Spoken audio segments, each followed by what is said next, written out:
नाज़रीन इस्तकबाल है आप तमाम साथियों का, आप तमाम भाई और बहनों का एल्टो भैया की इस न्यू क्लास में। देखेंगे दोस्तों, जितने भी स्टूडेंट 2025 में फ़ुक़ानिया की परीक्षा देंगे उनके लिए ये क्लास है हिंदी का। यानी कि हिंदी विषय से रिलेटेड जो क्वेश्चंस आपके इम्तिहानात में आते हैं, उनमें जो ख़ास क्वेश्चंस हैं, जो अहम क्वेश्चंस हैं, वो सभी क्वेश्चंस को आपको इस वीडियोज़ में और आज की इस क्लास में हम करवाएँगे। मैं उम्मीद करूँगा आप तमाम साथियों से, बहनों से कि इस क्लास को रेगुलर करें ताकि आप लोगों के इम्तिहान में कामयाबी मिले। तो चलिए दोस्तों, बिना टाइम वेस्ट किए आपकी इस क्लास को स्टार्ट करते हैं। क्लासेस के स्टार्ट से पहले मैं रिक्वेस्ट करूँगा, अगर चैनल पर पहली बार विज़िट किए हैं तो चैनल को प्लीज़ बराए मेहरबानी सब्सक्राइब कर लेंगे ताकि आपको जो भी मैं क्लासेस करवाऊँ उसकी नोटिफिकेशन आपको फ़ौरन मिले। तो चलिए शुरू करते हैं। देखेंगे दोस्तों, आज का जो पहला मेरा हिंदी का क्वेश्चन है, पहला सवाल है, वो ये है कि सूरदास किसके शिष्य थे? यानी कि दोस्तों, एक सूरदास है, एक कवि है जो कि आपके फ़ुक़ानिया इम्तिहान हिंदी के निसाब यानी कि सिलेबस में शामिल है। इसको अगर आप देखेंगे तो इसके बारे में सवाल पूछा जा रहा है। यहाँ पर दोस्तों ऑप्शन दिया गया है ए, उसके बाद ऑप्शन बी, सी और डी। इसी तरीके से आपको इम्तिहान में भी ऑप्शन ए, बी, सी और डी करके ऑब्जेक्टिव टाइप क्वेश्चंस रहेंगे और इसी में एक सही जवाब छुपा हुआ है जिसको आपको चूज़ करना है और वहाँ पर आपको अपने OMR शीट पर फिल करना होगा। देखेंगे दोस्तों, अगर आपको पता रहेगा तब तो आप बढ़िया स्कोर कर जाएंगे, मालूम नहीं रहेगा तो फिर स्कोर अच्छा नहीं करेंगे। देखिए, ऑप्शन ए कहता है कि महाप्रभु वल्लभ भाईचार्य, उसके बाद ऑप्शन बी कहता है तुलसीदास, ऑप्शन सी में कहता है रामदास और ऑप्शन डी में कहता है कैलाश दास।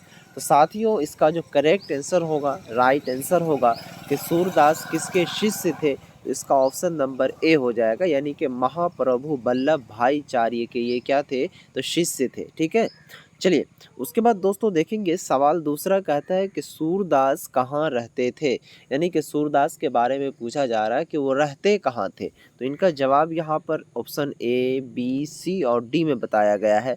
ऑप्शन ए में कहता है कि काशी घाट में रहते थे, ऑप्शन बी में कहता है कि गोदावरी घाट में रहते थे, ऑप्शन सी में कह रहा है कि संगम घाट में रहते थे और ऑप्शन डी में कह रहा है कि गाँव घाट में रहते थे। अब दोस्तों, ये चारों में से जो है कोई एक आंसर है इनका जो कि करेक्ट है। अब देखिए दोस्तों, इसका जो करेक्ट आंसर होगा वो क्या होगा, तो ऑप्शन नंबर डी, यानी कि प्यारे साथियों ये गाँव घाट में रहते थे। कहाँ रहते थे, तो गाँव घाट में। ठीक है, आपसे सवाल आएगा कि सूरदास कहाँ रहते थे, तो गाँव घाट में रहते थे। चलिए दोस्तों, उसके बाद नेक्स्ट सवाल की ओर बढ़ते हैं।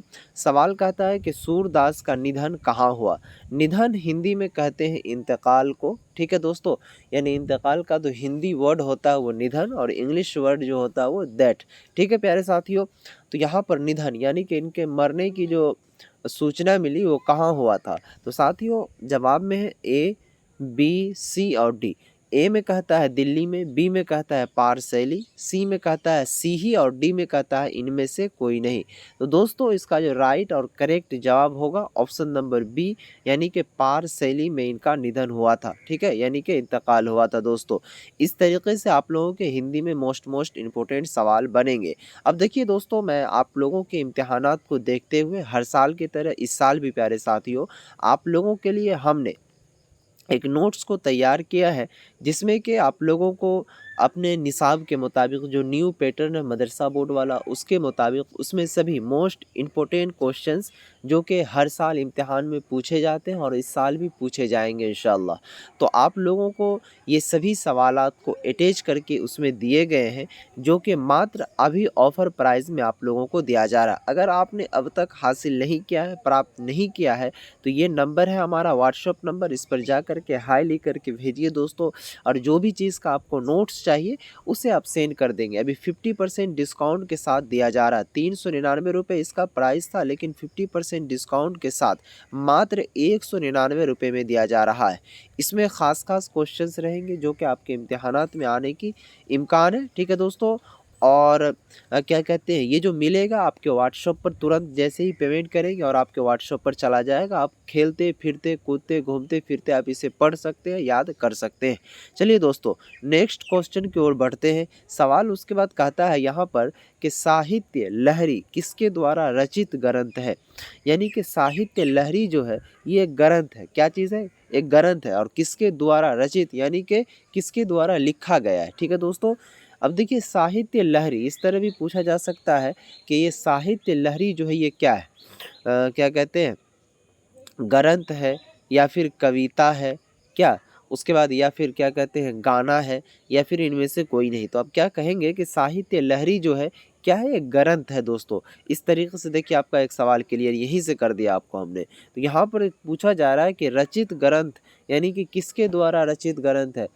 तो दोस्तों किनके द्वारा लिखा गया है? तो ऑप्शन ए कहता है कि तुलसीदास, ऑप्शन बी में कहता है सूरदास, ऑप्शन सी में कहता है नागार्जुन और ऑप्शन डी में कहता है कबीरदास। तो दोस्तों इसका राइट जो आंसर होगा ऑप्शन नंबर बी, यानी कि जो ग्रंथ रचा गया है, लिखा गया है, वो सूरदास के थ्रू लिखा गया है। उसके बाद दोस्तों सवाल कहता है यहाँ पर कि सूरदास की कविता किस भाषा में है? यानी कि दोस्तों सूरदास जो अपनी कविता को लिखे हैं वो किस भाषा में, किस लैंग्वेज में क्या कहते हैं उसको दिया गया है? जवाब में है ऑप्शन ए में खड़ी भाषा, ऑप्शन सी में मगही भाषा और ऑप्शन सी में ब्रज भाषा और ऑप्शन डी में मैथिली भाषा। तो दोस्तों इसका राइट आंसर जो हो जाएगा ऑप्शन नंबर सी, यानी कि ब्रज भाषा में इनके कविता को लिखा गया है। उसके बाद दोस्तों सवाल कहता है कि रामचरितमानस किसकी रचना है? दोस्तों रामचरितमानस जो एक रचना है उनके बारे में पूछा जा रहा है कि ये किसकी रचना है। ऑप्शन ए में कहता है दोस्तों कबीरदास की है, ऑप्शन बी में कह रहा है कि तुलसीदास की है और ऑप्शन सी में कह रहा है कि सूरदास की है और ऑप्शन डी में कह रहा है दोस्तों कि रहीम दास की है। अब देखेंगे रामचरितमानस जो है ये रचना किसकी है, ठीक है? तो इसका right answer option number C, यानी कि ये जो रामचरितमानस रचना जो है ये लिखा गया है सूरदास के थ्रू। ठीक है दोस्तों, इस तरीके से आप लोगों का यहाँ तक ये हिंदी का सवाल आप लोगों को हमने क्लियर किया। अब देखिए दोस्तों एक सवाल मैं आप लोगों से पूछना चाहूँगा, इसी में हिंदी का ही एक सवाल है जिसमें बताया गया था आप लोगों को इनसे पिछली वाली क्लासेज में इसके बारे में, रामचरितमानस के बारे में दोस्तों। तो ये रामचरितमानस जो है ये क्या चीज़ है, ठीक है, ये किसके लिए है? आप ज़रा मुझे कमेंट बॉक्स में बताइए, तब मैं समझ पाऊँगा। जिस तरीके से कुरान है तो उसी तरीके से ये रामचरितमानस क्या है और किसके लिए है, इनका जवाब आपको लिखना है कमेंट बॉक्स में। चलिए दोस्तों उसके बाद नेक्स्ट सवाल कहता है यहाँ पर कि तुलसीदास की रचना किस भाषा में है? वहाँ पर इससे जो पहले था प्यारे साथियों वो किनके बारे में था? सूरदास के बारे में, ठीक है। लेकिन अब जो ये सवाल है ये किनके बारे में है? तो तुलसीदास के बारे में पूछा जा रहा है। तो इसका जवाब ऑप्शन ए में कहता है कि अवधी भाषा में है, ऑप्शन बी में कह रहा है दोस्तों कि ब्रज भाषा में है और ऑप्शन सी में कह रहा है कि ए और बी दोनों, यानी कि अवधी में भी और ब्रज में भी, और ऑप्शन डी में कहता है कि मगही। तो दोस्तों इसका जवाब इस तरीके से देना है कि ऑप्शन सी जो है इसका बिल्कुल करेक्ट जवाब होगा, यानी कि तुलसीदास की जो रचना है वो अवधी भाषा और क्या कहते हैं ब्रज, दोनों भाषा में इनको लिखा गया है। ठीक है दोस्तों, इस तरीके से साथियों आप लोगों के हिंदी क्लासेस का आज हमने क्लासेस करवाया और हिंदी क्लास को आप लोगों के सामने तक हमने पहुंचाया।